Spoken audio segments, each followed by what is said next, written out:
I'm Captain Bob. I've always been interested in spaceflight. I was there watching TV with so many millions of other people around the world when Neil Armstrong first stepped on the moon. And that got me excited about the idea and the prospects of exploring space and science. And I even got to meet Neil Armstrong one day after he came back home to the Earth. So that was an extra bonus for me.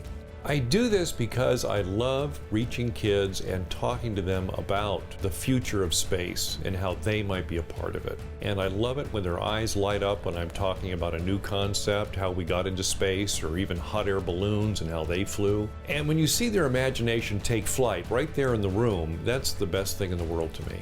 What I like to do is to use a lot of models so I can show the kids how rockets got into space and how people landed on the moon. And I show them how they can begin to make a model rocket at home for free with things just around the house. What I also try to do is talk about current events and what's coming up in the future that they might be involved in, like the space station. I talk about how there are 6 people who live up there. And then I talk about robots on Mars and how they were able to pack these strange-looking robots into rockets and get them all the way to Mars and land and begin exploring Mars.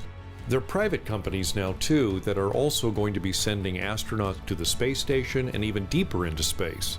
When I talk to the kids about rockets and robots, kindergartners get just as much out of it as, say, the 4th or 5th or 8th graders do. And each group that comes in to see the show, I make sure that it's aimed at their level of understanding so they can really grasp the concepts.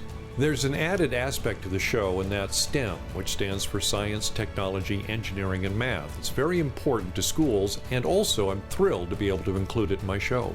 And what I'd like to do is challenge them at the end of the show. Tell them that if they study science and math in school, that one day they might become a doctor or a scientist or maybe even an astronaut, and maybe even the first man or woman to walk on Mars. And if they do, to bring one of those robots back home to Earth, and that would make my day if they could. For more information, go to my website, rocketsandrobots.com, and click on Contact.